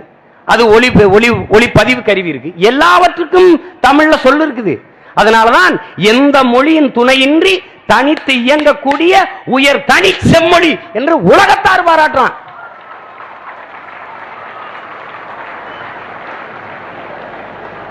ஜன்னல் வேற மொழி சொல், சாளரம் தமிழ் சொல். பேசுறது இல்ல, பேசுறது இல்ல. அம்மா எவ்வளவு உயிர் மெய், உயிர்மெய், உயிரெழுத்து மெய் எழுத்து உயிர்மெய் எழுத்து இப்படி உருவாக்கி இருக்காங்க நம்ம முன்னோர்கள். நீ மம்மி டாடி, மம்மி என்றால் பதப்படுத்தப்பட்ட பிணம், அதான பொருள். ஒரு காட்சி இப்படி இப்ப ஒரு பையன் அழுதுட்டு ஓடி வர்றான். ஏன்டா அழுதுட்டு வரேன்? அம்மா என்னை அடிக்கிறாங்க. ஏன்டா அடிக்கிறாங்க? அம்மான்னு சொன்ன அடிக்கிறாங்க. என்னடா சொல்ல சொல்றாங்க? மம்மின்னு சொல்ல சொல்லி அடிக்கிறாங்க. எப்படி இருக்கு? தாய்மொழியை மறந்து விட்ட ஒரு இனம் மம்மி தானே, பதப்படுத்த பிணம் தானே. அப்புறம் சரியா தானே அந்த அம்மா சொல்லி இருக்குது. அறிவார்ந்த எனது தம்பி தங்கைகளே, தாய்மொழியை மறந்து விட்டா இழந்து விட்ட ஒரு இனம் வாழ்ந்ததாக வரலாற்றில் செய்திருக்கா? சொல்லுங்க பாப்போம். இல்ல, ஏறக்குறைய உங்கள் இனம் இல்ல, அழிந்து விட்டது. உங்களுக்கு 2 தான் இருக்கு, சாதி மதம். அடிச்சுக்கிட்டு செத்தா புதைக்க சுடுகாடு, அதுவும் கூட சில சாதிக்கு இல்ல, ஒண்ணுமே இல்ல உங்களுக்கு. இந்த நிலையில் நீங்கள் நின்று கொண்டிருக்கிறீர்கள். ஏன் இதை சொல்றேன்? புரட்சியாளர் அம்பேத்கர் கற்பிக்கிறார், ஒருவன் அடிமையாக இருக்கிறான் என்பதை உணர்த்திவிடு, பிறகு அவனே கிளர்ச்சி செய்து போராடுவாங்கிறார். அந்த உணர்த்துதலை, அந்த கற்பித்தலை தான் நான் உங்களுக்கு செய்றேன்.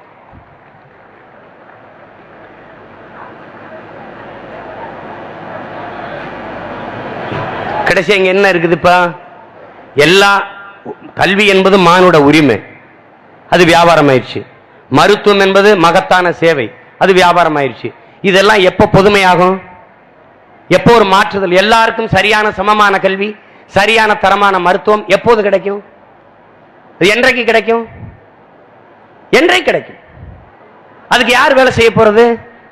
எல்லாம் தனியார் மயம். போக்குவரத்து தனியார் மயம், சாலை தனியார் மயம், தொடர்வண்டி எல்லாமே தனியார் மயம். வானூர்தி தனியார் மயம், சாலை போடுதல் பராமரித்தல் தனியார் மயம், மின் உற்பத்தி விநியோகம் தனியார் மயம், குடிநீர் விநியோகம் தனியார் மயம், கல்வி தனியார் மயம், மருத்துவம் தனியார் மயம், எல்லாமே தனியார் மயம். அரசின் வேலை என்ன? கமிஷன் வாங்கிட்டு கையெழுத்து போடுறதா? அதனாலதான் நாம் என்ன சொல்கிறோம்? இவர்கள் தரகர்கள், புரோக்கர்கள். சொந்த நாட்டு மக்களுக்கும் உள்நாட்டு வெளிநாட்டு பெரும் முதலாளிகளுக்கும் இடையே தரகர்கள். இவர்கள் தலைவர்கள் அல்ல என்று நாம் சொல்றோம். ஏனென்றால் என் அன்பிற்குரிய தம்பி தங்கைகளே, வர்த்தக பொருளாதாரத்தை, சந்தை பொருளாதாரத்தை ஏற்றுக்கொண்டிருக்கிற ஒரு நாட்டின் தலைவன் சொந்த நாட்டு மக்களுக்கும் உள்நாட்டு வெளிநாட்டு பெரும் முதலாளிகளுக்கும் இடையே தரகராக இருந்து வேலை செய்ய முடிய ஒழிய தலைவனாக இருந்து மக்களுக்கு சேவை செய்ய முடியாது.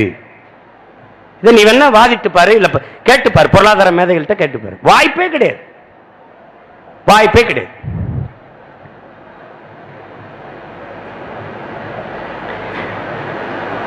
எட்டு வழி சாலை, 10 வழி சாலை, 8 வழி சாலை இருக்கு. வேகமா வேகமா இங்க போற, சுடுகாட்டுக்கு தானே எங்க போற? சேலத்திலிருந்து சென்னைக்கு 8 வழி சாலை. வேகமா வேகமா போய் சீரியல் பாப்ப, வேற என்ன பாப்ப? என்ன சாலையில் காரில் போவனை, கார் ஓட்டுபவனை பற்றி கவலைப்படுகிற என் தேசம், காருக்குள் இருக்கிறவனுக்கு நீரும் சோறும் ஊட்டுபவனை பற்றி கவலைப்படவில்லை என்பதை சிந்திச்சு பார்க்கணும். சாகுபடி செய்தவனை சாகும்படி செய்தது யார் என்ற கேள்வியை அறிவார்ந்த எனது தம்பி தங்கைகள் எழுப்பி பார்க்கணும். ராஜா, கார் இல்லை என்று எந்த தேசத்திலும் புரட்சி வெல்ல இந்த ராஜா. ஆனால் நீரும் சோறும் இல்லை என்றால் எந்த தேசத்திலும் புரட்சி வராமல் இருந்ததில்லை. நீ 5G வச்சுக்க, 7G வச்சுக்கோ, 8G செல்போன் வச்சுக்கோ, 9G 10G வச்சுக்க, எத்தனை ஜி வந்தாலும் ராஜா, கஞ்சி விவசாயி தான் நமக்கு ஊத்தணும் என்பதை நீ கவனத்தில் வச்சுக்கணும். வானூர்தியில் நீ பயணிக்கிறாய், வளர்ச்சி தான். வானூர்திக்குள்ளையும் தாகம் எடுக்குது, வயிறு பசிக்குது. அதுக்கு நீரும் ஜோறும் நிலத்தில் இருந்தால் வர வேண்டும் என்பதை என்றைக்கு நீ உணர்கிறாயோ அன்றுதான் நீ உருப்படுவ. அதுதான் முக்கியம். அறிவார்ந்த தம்பி தங்கைகளுக்கு நான் கற்பிக்க கடமைப்பட்டிருக்கேன். பிரான்ஸ் நாட்டின் மண்ணியல் அறிஞன் கிளாடு பூரிங்கோ நம்மை பார்த்து இருகரமும் விரித்து அழைக்கிறான். என் அன்பு பிள்ளைகளே, வாருங்களே அன்பான பிள்ளைகளே, 20 லட்சம் ஆண்டுகளாக நம்மை தூக்கி சுமந்த நம் பூமி தாய் மரணப்படுக்கையில் கிடக்கிறாள், காப்பாற்ற ஓடி வாருங்கள். 18 வயதிலேயே நம் தாயை நாம் பாட்டியாக்கி விட்டோம், காப்பாற்ற வாருங்கள். ஆதியில் காடுகளில் வேட்டையாடி உண்டபோது, கிழங்குகளை கனிகளை நாம் உண்டபோது நமது பூமி தாய் கன்னிகளியாமல் இருந்தால், நதி நதியாக இருந்தது, அருவி அருவியாக இருந்ததா, எல்லாம் அப்படியே இருந்தது. ஆனால் இவர்கள் பணம் வேட்டையாட தொடங்கினார்கள், எல்லாம் நாசமாய் போனது, வாருங்கள் காப்பாற்ற என்கிறான். இதில் இருக்கிற உண்மையை நீங்கள் உணர்வீர்கள் என்று நான் நம்புகிறேன். இறந்து போன ஸ்டீவன் ஹாக்கின்ஸ், அன்பான உலகத்திலே உயிரினங்கள் வாழ்வதற்கு வாய்ப்பற்றதாக இந்த பூமியை மாற்றிவிட்டார்கள், நீங்கள் வேற கிரகங்களை நோக்கி படையெடுங்கள் என்று சொல்லிட்டான். ரொம்ப கவனமா இதை கேட்டுக்கணும். இன்னைக்கு உங்களுக்கு சொல்றதுக்கு ஒரு அண்ணன் இருக்கேன், இன்னொரு 10 ஆண்டுகள் கழிச்சு எவனும் இருக்க மாட்டான். அப்புறம் உங்களை காப்பாற்ற யாரும் வரப்போறது இல்லை. இதை கற்றுக்கொள்வதுதான் சரியான பாடம், சரியான அறிவியல், சரியான அரசியல். இதை தெரிஞ்சுக்கணும். அண்ணல் காந்தியடிகள் சொல்கிறார், என் அன்பு பிள்ளைகளே, இந்த பூமி தாய் நம் இயற்கை அன்னை எல்லா உயிர்களுக்குமான தேவையும் தந்து விடுகிறாள், மனிதர்களின் பேராசைக்கு தர முடியாமல் தவிக்கிறாள் என்று சொல்றார். புத்தன் என்ன போதிக்கிறான்? பூவிலே தேனீக்கள் தனக்கான உணவை பூவுக்கு எந்த சேதம் இல்லாமல் தேனை உண்டு விட்டு செல்வது போல இயற்கை தாய்க்கு எந்த இடையூறும் இல்லாது நீங்கள் பயன்படுத்திக் கொள்ள வேண்டும் என்று நமக்கு போதிக்கிறான். ஆனால் இங்க அப்படியா இருக்கிறது?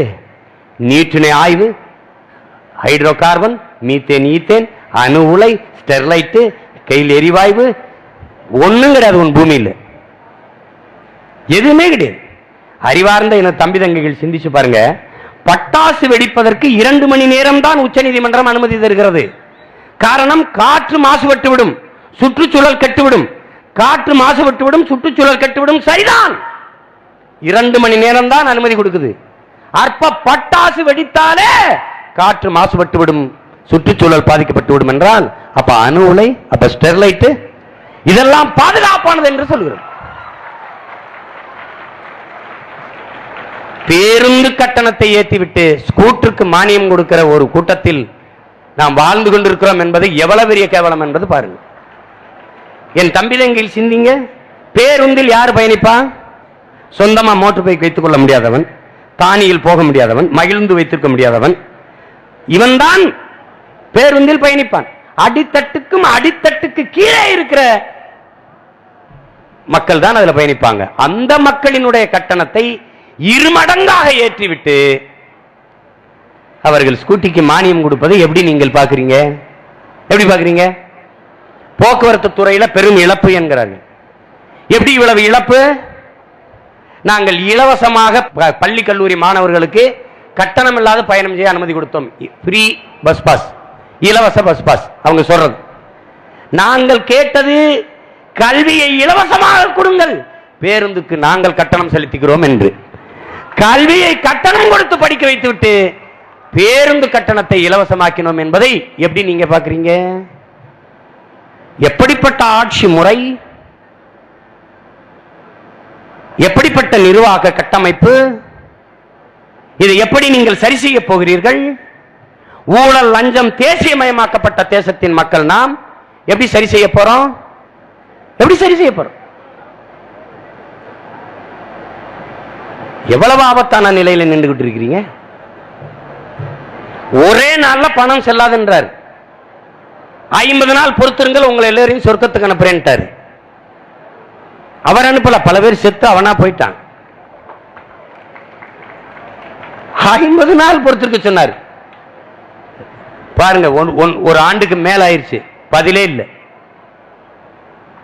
பதிலே கிடையாது. நானும் எவ்வளவு கேட்டு பார்த்தேன். பணம் செல்லாது என்று சொல்றீங்களே, அதனால எப்படி ஊழல் லஞ்சத்தை ஒழிப்பீங்க? பேச்சு கடல்ல. மின்னணு பரிமாற்றத்துக்கு வாங்கங்கிறார். மின்னணு பரிமாற்றம், கேஷ்லெஸ் எக்கனாமிக்கு வாங்கங்கிறார். நான் கேட்டேன், கேஷ்லெஸ் எக்கனாமிக்கு வந்துட்டா அப்ப சிம்பிள்ல செலக்ஷனுக்கு வாங்கினேன். அதுக்கு பதில் இல்லை. கேஷ்லெஸ் எக்கனாமிங்கிறது அவர் என்ன? பஞ்சாப் நேஷன் பேங்க்ல 11,000 கோடியை நீரவ் மோடி கொண்டு போயிட்டான். அந்த வங்கியில கேஷ்லெஸ், அதான் கேஷ்லெஸ் எக்கனாமி இவங்க சொல்றது. மின்னணு பரிமாற்றத்திற்கு வாருங்கள் என்று சொல்கிற என் தேசத்தின் பிரதமர் 70 ஆண்டு கால விடுதலை பெற்ற இந்தியாவில் மின்சாரமே போய் சேராமல் பல ஆயிரம் கிராமங்கள் இருக்கிறது. அவர் தான் சொல்றார். 2022 அனைவருக்கும் வீடு, அவர் தான் சொல்றார். அப்ப 2022 அனைவருக்கும் வீடு என்றால் வீடு இல்லாது பல கோடிக்கணக்கான மக்கள், மின்சாரம் போய் சேராது பல்லாயிரக்கணக்கான கிராமங்கள். வீடு இல்லாத வாழ்பவன், மின்சாரமே போய் சேராத கிராமத்தில் வாழ்பவன் எப்படி மின்னணு பரிமாற்றத்திற்கு வருவான் என்றால் பதில் இல்லை. எப்படி வருவான்? எவ்வளவு பெரிய ஏமாற்று! ஒரு போலியான கட்டமைப்பு, வளர்ச்சி என்கிற பெயரில் ஒரு போலியான கட்டமைப்பு, வெறும் கவர்ச்சிகர வார்த்தை வளர்ச்சி என்பது. அறிவார்ந்த தம்பி தங்கைகளே, வளர்ச்சி என்பது எப்படிப்பட்ட வளர்ச்சியா இருக்கணும்? ஒரு தேசம் தன் தேச குடிகளுக்கு மானுட உரிமையான அறிவை வளர்க்கிற கல்வி சரியாக, சமமாக, தரமாக, ஏழை பணக்காரன், உயர்ந்த சாதி தாழ்ந்த சாதி என்று பாகுபாடற்று சரியாக, சமமாக, தரமாக கொடுக்க முயற்சித்தால் அது வளர்ச்சியை நோக்கிய முதல் அடி, முதல் பயணம். அப்படி ஒண்ணுமே செய்யலையே. கல்வியை தனிப்பெறும் முதலாளிகளுக்கு தாரை வார்த்து கொடுத்து விட்டு வளர்ச்சியை பற்றி பேசுவது எவ்வளவு பெரிய வெட்டி பேச்சு! மருத்துவம், உயிர்காக்கும் மருத்துவம். அம்மையார் ஜெயலலிதாவுக்கு உடம்பு முடியல, அப்பளவுல படுத்தாங்க. ஐயா கருணாநிதிக்கு உடம்பு முடியல, காவிரி மருத்துவமனையில் படுத்தாங்க. ஆனால் நமக்கு உடம்பு முடியல, எங்க போய் படுக்கிறது? நேர சுடுகாட்டில் போய் படுத்துறதா? படுக்கிறது. ஒரு தேசம் தன் நாட்டின் முதல் குடிமகன், குடியரசுத் தலைவர், இந்த நாட்டின் முதல் குடிமகனுக்கு என்ன மருத்துவம் கிடைக்கிறதோ அந்த மருத்துவம் கடைகோடி மனிதனுக்கும் கிடைப்பதுதான் சரியான ஜனநாயகம். அதை நோக்கி நகர்கிறதா என் தேசம், அது வளர்ச்சி. ஆனா அப்படி இல்லையே, அப்படி இல்லையே. பாதை ஓடுவது, வானூர்தி நிலையங்களை விரிவாக்கம் செய்வது, தொடர்வண்டி நிலையங்களை கட்டமைப்பது. நீங்க அமெரிக்க பொருளாதார அடியாளின் வாக்குமூலத்தை எழுதிய ஜான் பெர்கின் எழுதுறான் தன் முகவுரையில, நாங்கள் உங்கள் நாட்டு தலைவர்களுக்கு கடன் கொடுப்போம், அவர்களை கையெழுத்திட வைப்போம், கடனாளிகளாக்குவோம், பிறகு எங்களுக்கு வேலை செய்கிற பொருளாதாரம், பாதுகாப்பு, தொழில் இவற்றில் எங்களுக்காக வேலை செய்கிற வேலையாளாக மாற்றுவோம். அவர்கள் உங்கள் நாட்டில் அந்தந்த நாட்டில் பாதை போடுவது, மருத்துவமனை அடிக்கல் நாட்டுவது, கல்வி நிறுவனங்களை கட்டுவது செய்வது, வானூர்தி நிலங்களை விரிவாக்கம் செய்வது, இது போன்ற திட்டங்களை நிறைவேற்றி தங்கள் இருப்பை தக்க வைத்துக் கொள்வார்கள் என்று எழுதுறான். அவனே சொல்றான் கீழே, உங்கள் கண்முன்னே உங்கள் நாட்டின் வளங்கள் கொள்ளை போவதை பார்த்து கொண்டிருக்க நீங்கள் சபிக்கப்பட்டிருக்கிறீர்கள் என்று எழுதுறான். ஒரு தடவை படிங்க, அப்புறம் நான் பேசுற அரசியலினுடைய உண்மைத்தன்மை உங்களுக்கு புரியும். எவ்வளவு பேராபத்தை நோக்கி நாம் போய்கொண்டிருக்கிறோம் புரியும். எனவே என் அன்பிற்குரிய தம்பி தங்கிகள், என் அருமை உடன் பிறந்தார்கள், உங்களுக்கு மிகப்பெரிய பொறுப்பும் கடமையும் கையளிக்கப்பட்டிருக்கிறது. அநீதிகளால் கட்டமைக்கப்பட்ட இந்த சமூகத்தை முற்றுமுழுதாக தகர்த்தெறிந்துவிட்டு ஒரு புரட்சிகரமான சாதிய ஏற்றதாழ்வற்ற சமநிலை சமூகம், வர்க்க வேறுபாடுபற்ற ஏழை பணக்காரன் என்ற வர்க்க வேறுபாடுபற்ற சமூகம், வர்க்க விடுதலை பெற்ற சமூகம், பெண்ணி அடிமைத்தனம், பாலியல் வேறுபாடற்ற பெண்ணி அடிமைத்தனமற்ற சமூகம், பொருளாதார அடிமை நிலையற்ற பொருளாதார விடுதலை பெற்ற சமூகம் படைக்க நீங்கள் ஒவ்வொருவரும் அணியமாக வேண்டிய அவசியம் உருவாகி இருக்கிறது. அது ரொம்ப முதன்மையான கடமை, இந்த நிலத்தில் பிறந்த ஒவ்வொருத்தருக்குமான வரலாற்று கடமை. நீங்கள் எல்லோரும் ஒன்று செய்யுங்கள். தேர்தல் நெருங்குகிறது.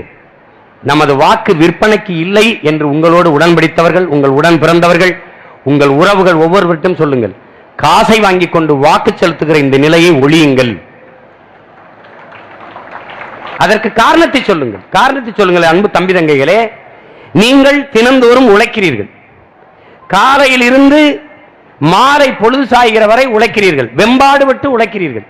கண்ணு மொழி பிதுங்க, கண்ணச்சதை தொங்க, வேர்வை ரத்தம் வேர்வையாக வந்து உப்பாக உடம்பில் பூக்குகிற வரை நீங்கள் உழைக்கிறீர்கள். ஆனால் பொழுதன்னைக்கும் உழைக்கிற நீங்கள் கையேந்துகிறீர்கள். இதில் ஒரு வேலையும் செய்யாத அவன் உங்களுக்கு காசு கொடுக்கிறான். நீங்கள் சொல்கிறீர்கள் நமது பணம் தானே என்று. உங்கள் பணம் அவனிடத்தில் எப்படி போனது என்ற கேள்வியை நீங்கள் ஒவ்வொருவரும் எழுப்பி பாருங்கள் என்ற கேள்வியை நீங்கள் அவர்களுக்கு சொல்லணும். இதுதான் சுரண்டல், இதுதான் வர்க்க சுரண்டல் என்று கற்பியுங்கள் அவர்களுக்கு. ஒரு முதலாளி ஒரு தொகுதியில் ஒரு வாக்குக்கு 2000, 3000, 5000 என்று பணத்தை கொடுத்து 100 கோடி 200 கோடியை முதலீடு செய்து வாக்கை பெற்று அதிகாரத்துக்கு வருவது என்பது மக்களுக்கு சேவை செய்யவா என்பதை கேள்வி எழுப்பி பார்க்கணும். ஒரு முதலாளி முதலீடு செய்வது மக்கள் சேவைக்கா, தன் லாப தேவைக்கா என்பதை அறிவார்ந்த என் தம்பி தங்கைகள் சிந்தித்து அதை அடுத்த தலைமுறைக்கு கடத்தணும். என்ன வேணாலும் செய்யலாம், ஓட்டுக்கு காசு கொடுத்து ஓட்டை வாங்கி விடலாம் என்ற நிலை இருக்கிற வரை தூய அரசியல் உருவாகாது, நல்ல ஆட்சி மலராது.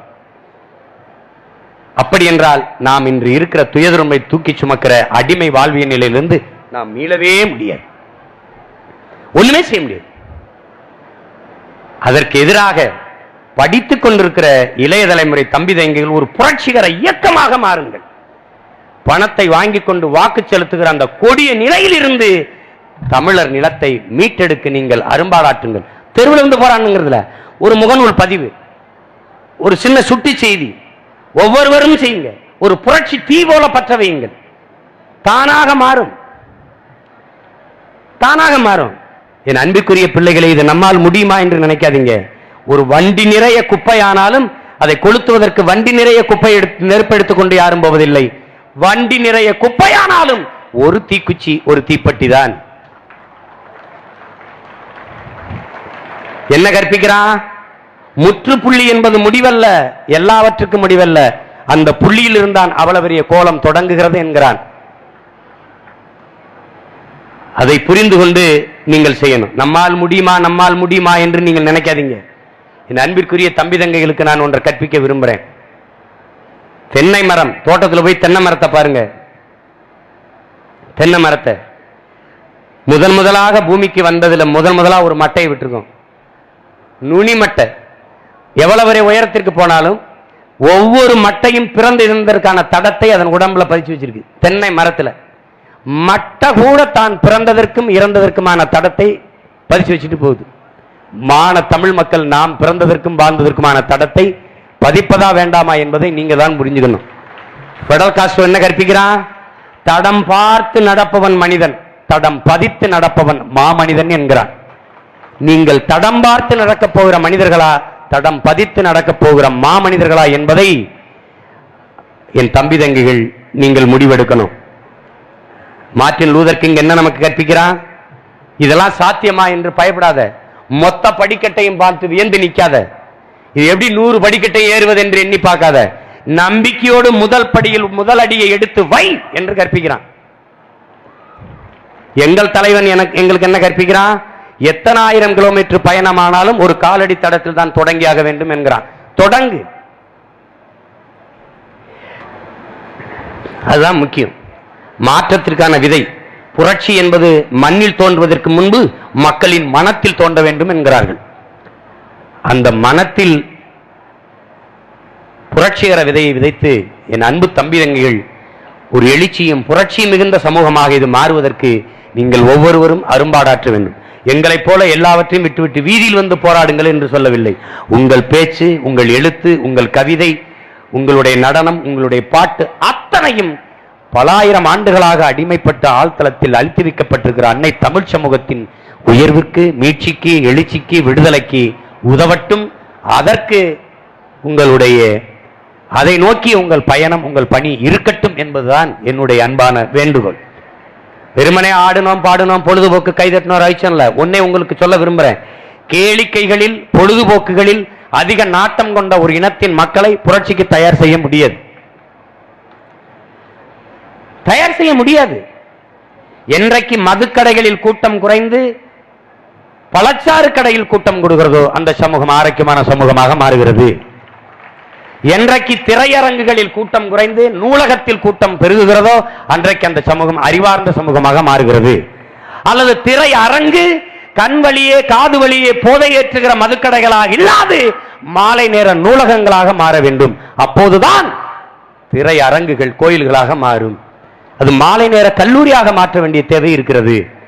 நீங்கள் இப்போ ரஜினிகாந்த் அவர்களுடைய பேட்டை படம் வந்தது, சகோதரர் அஜித் அவர்களுடைய விசுவாசம் படம் வந்தது. அதான் உங்களுக்கும் சேர்த்தான் கத்திக்கிட்டு இருக்கேன். இங்க பாருங்க, பாருங்க, அதிகாலை 1 மணிக்கு திரையரங்க வாசல்ல பல்லாயிரக்கணக்கில் கூட்டிட்டீங்க. அதிகாலை 3 மணிக்கு திரையரங்குல பல்லாயிரக்கணக்கில் கூட்டிட்டீங்க. என்னைக்காவது கதிராமங்கல போராட்டத்துக்கு, நெடுவாசு போராட்டத்துக்கு என்னைக்காவது நீங்க பல்லாயிரக்கணக்கில் கூடியதுண்டா?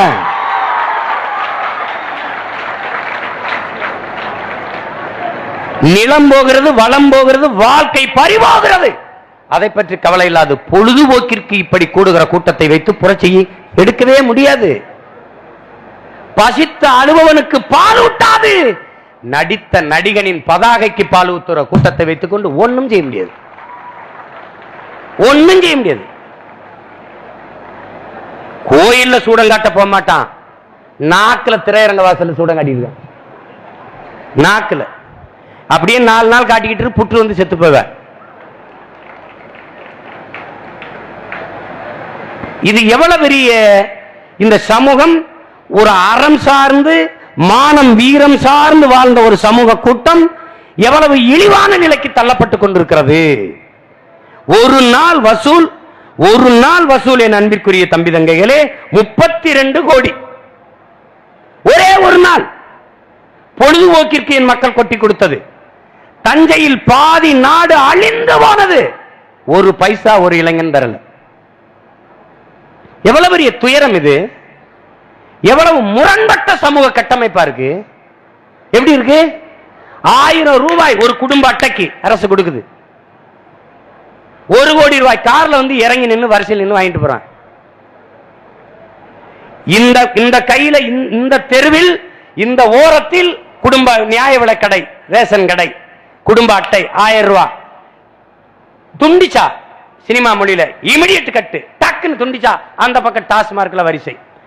இந்த தெரு ஒரு சாலை, இந்த ஓரத்தில் நியாய விலைக் கடை, ரேஷன் கடை, இந்த ஓரத்தில் மதுக்கடை, டாஸ்மார்க். எப்படி இருக்கு பாருங்க. காந்தியை பல பேருக்கு பிடிக்காமல் போனது என் அன்பிற்குரிய தம்பி தங்கைகளே. காந்தி ஜெயந்திக்கு மதுக்கடையை மூடுகிறார்கள் என்பதற்காகவே காந்தி பல பேருக்கு பிடிக்கல. ஏன்னா காந்தி ஜெயந்திக்கு மதுக்கடையை மூடிடுறான். யாரியா காந்திங்கிறான்? குடிச்சிட்டு வாந்தி எடுக்க விட மாட்டான் அந்த யாரியா காந்தி? எப்படி இருக்கு பாருங்க, சமூகம் எங்க போயிட்டு இருக்கு பாருங்க. நீங்களாவது அறிவார்ந்த தம்பி தங்கைகள், என் அன்பிற்குரிய உடன் பிறந்தார்கள், நீங்களாவது இது போன்ற பணம், பதவி, புகழ், போதை, மது, திரை கவர்ச்சி இதெல்லாம் அண்ட முடியாத ஒரு பெரு நெருப்பாக நீங்கள் உருவாகி வாருங்கள். திரைப்படம் பாருங்க, கைதட்டுங்க, காசு கொடுங்க, கலையை போற்றுங்க, கலைஞனை கொண்டாடுங்க, அது சரி. ஆனால் திரையில் நடிப்பவன் தான் எனக்கு தலைவன் என்று கொண்டாடினீரானால் உங்களை உலகத்தில் எவனாலும் காப்பாற்ற முடியாது, காப்பாற்ற முடியாது.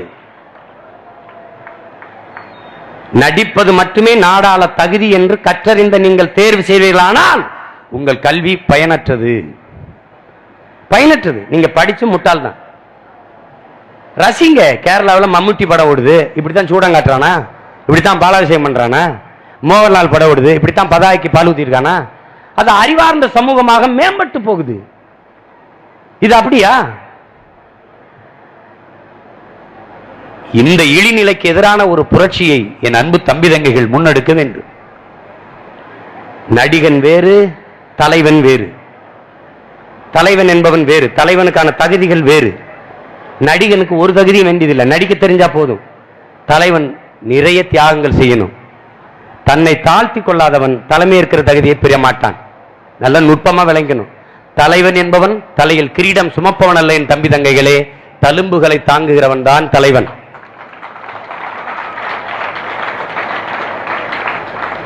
விமர்சனங்கள் தாங்கணும், அவமானங்களை தாங்கணும், எண்ணற்ற துயர துன்பங்களை தூக்கி சுமக்கணும். அவன் தான் தலைவன்.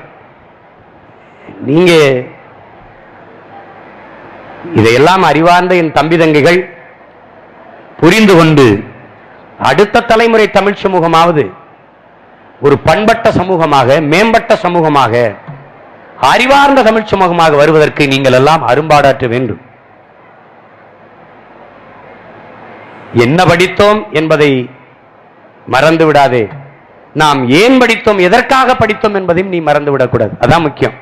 உங்களுக்கு உங்கள் அண்ணன் கற்பிக்க வேண்டியது சிந்தனையை கூர்மையாக்குங்கள், செயலை அதில் நேர்மையாக்குங்கள். இதான் நான் உங்களுக்கு கற்பிக்க விரும்பியது. எந்த சூழ்நிலையிலும் தன்னலமற்று உண்மையும் நேர்மையுமாக இந்த மண்ணுக்கும் மக்களுக்குமாக நின்று நாங்கள் உழைப்போம். எந்த பணிக்கு சென்றாலும், வங்கி பணியா, ஆசிரியர் பணியா, காவல்துறை பணியா, எந்த பணிக்கு நாங்கள் சென்றாலும் ஊழல் லஞ்சத்திற்கு எதிராக நிற்போம். உண்மையும் நேர்மையுமாக நின்று என் மண்ணுக்கு மக்களுக்குமாக பணியாற்றுவோம் என்ற உறுதியை நீங்கள் ஏற்க வேண்டும் என்பதான் என் உளமார்ந்த விருப்பம். எனவே பன்னெடுங்காலமாக அடிமைப்பட்டு கிடக்கிற இந்த தமிழ் சமூகம் மேம்படுவதற்கு தாய்மொழி இழந்து கலை இலக்கிய பண்பாட்டை அழிய கொடுத்து, பாரம்பரிய வேளாண்மையை அழிய கொடுத்து, நம்மளுடைய விதைகளை பறிகொடுத்து எல்லாவற்றையும் இழந்து நிற்கதியாக நிற்கிற இந்த சமூகம் மீண்டும் எழுவதற்கு உங்களைத்தான் நம்பிக்கொண்டிருக்கிறது என்பதை நீங்கள் புரிந்து கொண்டு நீங்கள் கற்று தேர்ந்து வர வேண்டும். என் அன்பிற்குரிய தம்பி தங்கைகளே, சிதைந்து அழிந்து கொண்டிருக்கிற தமிழ் தேசிய மக்கள் பாதுகாப்பாக வாழ்வதற்கு போராடித்தான் ஆக வேண்டும் என்ற நிலைக்கு தள்ளப்பட்டு விட்டார்கள். தமிழ் இளம் தலைமுறையினர் வரலாற்றின் இந்த பேரழைப்பிலிருந்து, இந்த பெரும் பணியிலிருந்து விலகி நிற்க முடியாது என்று என்னுயிர் அண்ணன் என் அன்பு தலைவன் மேதகதே பிரபாகரன் அவர்கள் கற்பித்த அந்த புரட்சிகர மொழியை உங்களுக்கு சொல்கிறேன். நீங்கள் போராடித்தான் ஆக வேண்டும். மற்ற இனங்களுக்கெல்லாம் வாழ்க்கையில் அவ்வப்போது போராட்டம் வரும். நமக்கு போராட்டமே வாழ்க்கையாக மாறி நிற்கிறது. ஓடாத மானும் போராடாத இனமும் வாழ்க்கையில் வாழ்ந்ததாக வரலாற்றில் செய்தி இல்லை. எனவே என் அன்பிற்குரிய பிள்ளைகளே, நம்மை சிதைத்து அழிக்க நினைக்கிற அநீதியை, நம் நிலத்தின் வளத்தை கொள்ளையடிக்கிற அந்நிய கூட்டிணைவு நிறுவனங்களை நம் தாய் நிலத்திலிருந்து விரட்டி இன்னொரு தலைமுறை வாழ்வதற்கு வாய்ப்பான பூமியாக நம் தாய் நிலத்தை பாதுகாத்து வைப்பதற்கு நீங்கள் அனைவரும் அரும்பாடாற்ற வேண்டும் என்று அன்போடு வேண்டு, இவ்வளவு நேரம் நீங்கள் அமைதியாக இருந்து எண்ணூரை கேட்டமைக்கு உங்கள் அனைவருக்கும் என் புரட்சிகரமான வாழ்த்துக்களை வணக்கத்தையும் தெரிவிக்கிறேன். நன்றி, வணக்கம். நாம் தமிழர்.